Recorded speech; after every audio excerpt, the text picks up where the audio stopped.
Identity, I think, is who you are. So you're part of, you're a man, or you're a black person, or you're a woman, whatever it is, but it's part of sexual gender, it's part of race, it's part of culture.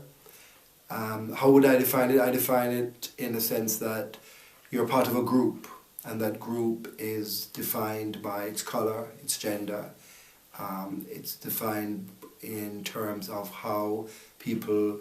I personally don't think it's how people see you, I think it is how you are, and so you know who you are as a person because of your gender, because of your sex. Some people it's because of sexual orientation, that's how they see themselves. Some people because of religion. It's a various group of things that make up a particular identity.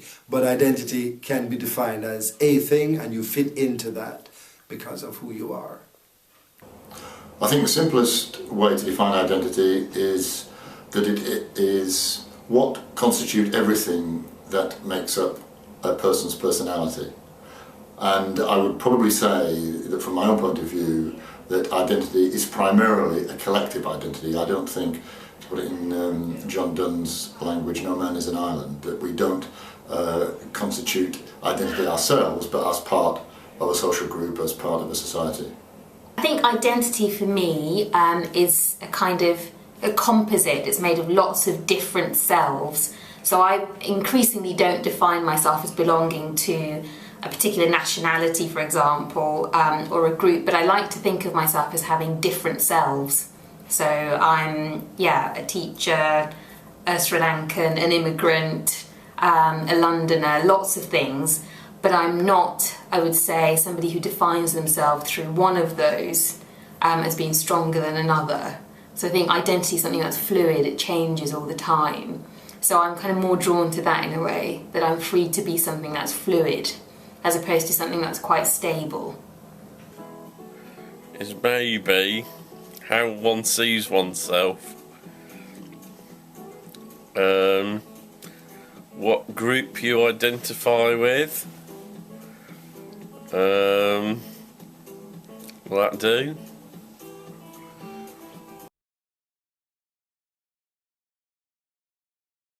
I think my identity is very important to me, and I identify myself as a man who is a particular age, who is black, living in this particular society.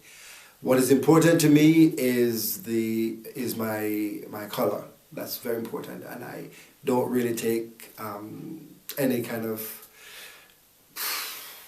opposition of somebody who wants to put me down, and they try to use my race as the way of doing it. I'd much rather they try and challenge me in other ways, in terms of intelligence, in terms of your work, in terms of your personality. But if they think that the only way that they can really put you down is because of your race, and they try and make little insinuated remarks, I don't have that, because for me, being a black man is important and is central to my identity. Yeah. I'm also an uncle, I am a religious person, I am a brother. All of those things identify who I am as well. But for me, what you see is a black person. And when I hear people say, well, I don't see the person's color, I think you don't see the person. Because if the person is a white man, that's what I see. It doesn't bother me. The person is an Indian man, or an Asian man, or a white woman, that's what I see, and that's positive. But if somebody says to me, I don't see the person's color, I think you don't see the person, because you are what you are. Well, obviously, although I would argue we're all part of a collective identity, we are also subjects within that collective identity, and each one of us has quite distinct elements to their makeup. I mean, I would say, first of all, my parents were very important in shaping my identity, but they were Irish immigrants who came to Britain looking for work, so I do see myself ethnically as part Irish, part British, although I don't see myself as a nationalist in any way, but undoubtedly their influence on me was profound. I see my religion as being extremely important to me. I was brought up as a very devout Roman Catholic, and subsequently became an atheist, but retain a respect for people's religious liberty and people's right to practice their religion. So that transition from religious belief to a materialist view of society is extremely important for me. Also, I think important is being part of a big family. Identity is often shaped by relationships between members of the family. I've got lots of brothers and sisters, and strangely, although we have lots of different ideas, we're all personally very close. I think the other thing that would shape my identity is what I've done. I'm 63, I've taught for over 40 years, and I've never wanted to do any other job. So the actual job of teaching in state secondary schools primarily, but in sixth form colleges, has helped to shape my identity. So I think that is a very, very important part of who I am. My current identity is very much shaped by my 10-year-old daughter. And then there are two other very important areas. One relates to work. Having been a teacher for so long, I have been, through all of that time, a member of a trade union and therefore part of a collective identity, but very actively involved in that. And also I've always had very strong political views, and those views have helped to shape my identity as well. I think the views. I think at different stages of my life I've identified with particular notions more than others. So certainly as a teenager I wanted to be seen as a goth. So I identified with the sort of the music, the clothes and the literature, so that was very important to me. And then in my early 20s, I suppose feminism became really important to me. So I would still identify myself as a feminist and as a woman. I would say more a feminist than a woman in a way, because I think gender is quite socially constructed in a way, but I think women's rights are very important. But I'm not sure I identify myself completely through ethnicity and having been born somewhere. So although I was born in Sri Lanka, I wouldn't necessarily say I feel Sri Lankan. And I don't particularly feel British or English either. So that kind of geographical location and that sense of identity, something's not quite, I don't know, it doesn't resonate with me. But yes, political values, I suppose, are quite important to me. And I would use that, and certainly yes, being an English teacher I think is an important part of my identity, as is in some ways being interested in writing, not quite being a writer, but certainly, you know, being interested in kind of ideas to do with literature and reading is important to me. I mean, my identity is so broad to be virtually meaningless, I suppose. White, middle class, middle-aged bloke is my identity, but that covers a whole very broad spectrum of people, doesn't it? Yeah. Back in my youth I would have defined myself as some kind of indie alternative person, but obviously that was a long time ago. I never like to identify myself by my job because I think that's very reductive. Just I am, well, that's partly because I'm an accountant, and who wants to identify themselves by their profession if it's accountant? It's not very exciting. I'd say the first collective group would be priesthood. I am a priest and I belong to that body of men who are priests. We have something in common. We share an identity in our lifestyle and in our work. So that would be the first thing. And another group that I would be very much a part of is a Caribbean group. Even though I was born in London, I grew up in Jamaica. So being part of not just a Jamaican group, but a Caribbean identity is also important to me. And a family, I think, is very central in who I am as a person, and that I share a part of that group as well. Sometimes it's a kind of a more take from me than I take from them relationship, but that's what families are, and I feel very much centered and focused on my own family, my siblings, their children, and I'm very much at home in that particular group of people. The colleagues that I've worked with are exceptionally important, both at the secondary school I taught at for 27 years, where I've retained very close friendships with maybe 14 or 15 members of staff. I've already mentioned trade union and political activities. I think I have quite strong feelings about collectivity, and I don't really feel comfortable in collective groups, and that's something that's defined my identity, which is a bit ironic. But so, for example, I find sport, kind of collectivism when it comes to sporting events, really off-putting. You won't ever find me supporting football teams, that kind of thing. Nationalism I find quite alienating. I don't, have that sense of flag waving. I don't really like it. It makes me feel really uncomfortable.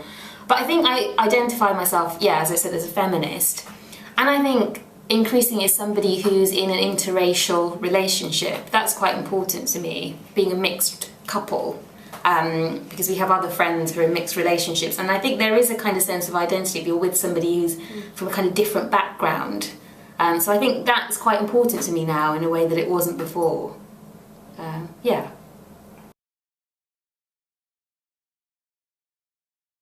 I think priesthood is almost negative in the media. They always look for something that is negative, and there's so much good and positive about that particular collective group. It doesn't mean that there aren't people within that group who have caused problems and who will continue to cause problems, but at the end of the day, it is within a group you will find that. But for some reason, priesthood is singled out.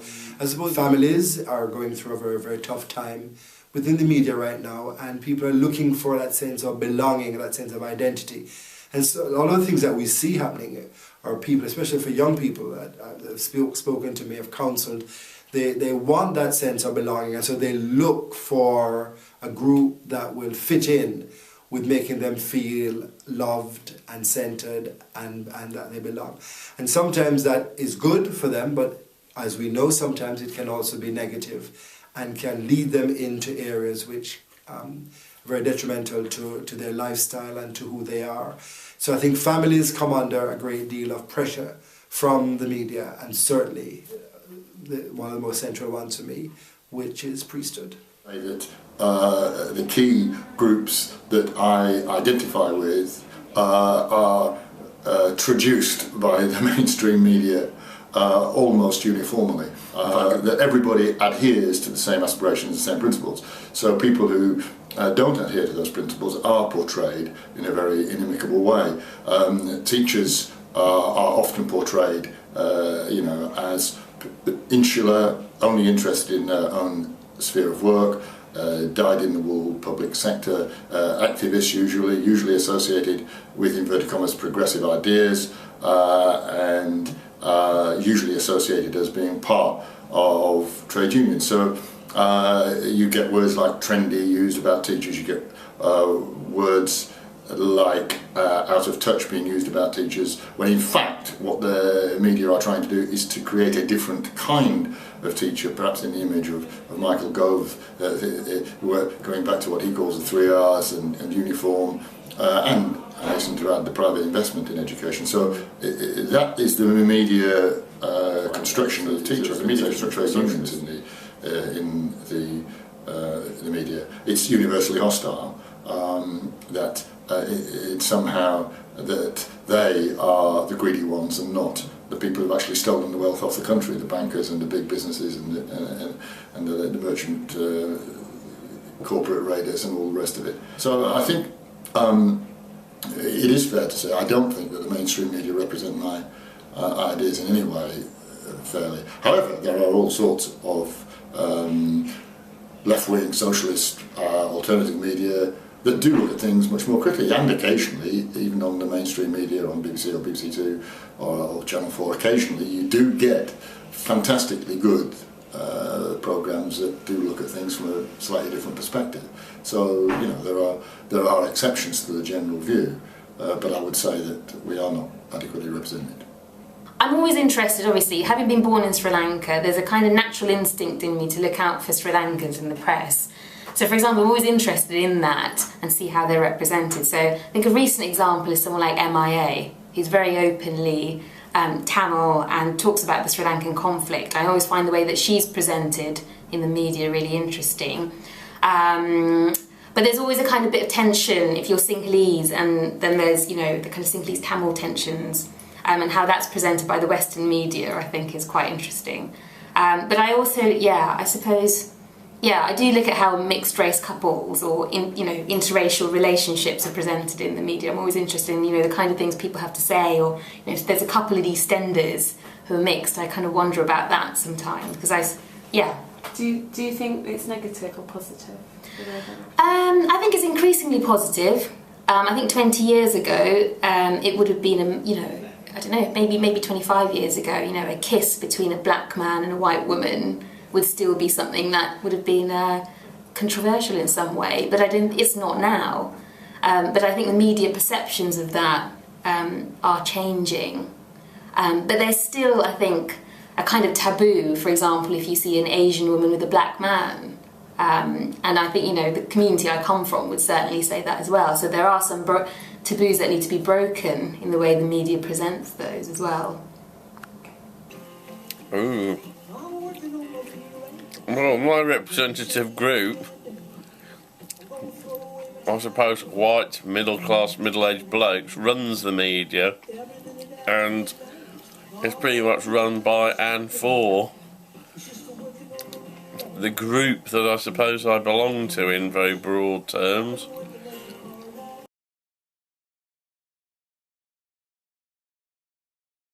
For me personally, I don't think it does, because I don't allow myself to be constructed by the media. I appreciate the media, I appreciate whether it's the printed word or the electronic media or radio, but even the things that they say which are negative, or even the things they say that are positive, I don't think really constructs the person that I am. I'd like to say none, because I think that there is a myth amongst lots of people on the left that the media control the ideas in people's heads. Actually, ideas in people's heads are controlled primarily by their own day-to-day experiences, their own material existence, and I often think it's exaggerated. However, what I find incredibly depressing is that an awful lot of people seem to take their cue from the media, and particularly from either soap operas or, more recently, so-called reality TV shows. And the media is very self-referential. But unfortunately, a lot of people's everyday conversation is about what they have seen on these shows, what they've seen on the media reflecting on these shows. And I find that very, very sad. And I think that there are lots of other things that are more interesting to talk about. I mean, I avidly watch Sky Sports, even though I loathe Murdoch. That's a contradiction. It's the only way I can get to see the sport, so I suppose you could say I'm compromised there. And I love watching very good drama on television. Like a lot of people, I watched all of the episodes of The Wire, all the episodes of The Killing. I mean, that's part of the media, and you could say that shaped my identity as providing me with entertainment. So I would say that there are those exceptions, but they are exceptions, and I would like to think, and I hope it's true, that the media has played a very small role in the shape of my identity. I think media is quite important. I think trying to think about somebody that really influenced my the way I form my identity is someone like Bonnie Greer or even Jermaine Greer. I'm really a big fan of Newsnight Review. It's something I watched as a teenager, and you had these kind of academics sitting around talking about literature and music and films, and I felt like that was such an important part of my identity, and to see feminists, women, talking about those issues did have a profound effect on me. And I would say single-handedly that programme was incredibly important to me in how I became an English teacher. And I think just that sense of you can find a way through a kind of discussion about a book or a piece of music, and to see that actually reflected by a television programme. I think it's very influential and continues to be. Whenever I see a kind of African American critic or a feminist critic on an arts programme, I always want to know what they say. So there is some influence on the way I see myself as somebody who's a reader, somebody who's a teacher, and in some ways trying to be a writer, is shaped by media representations of that. Hone it down. What newspapers do you read or magazines do you read? Guardian is my newspaper of choice. What do you think that says about you? I'm a bit left-wing.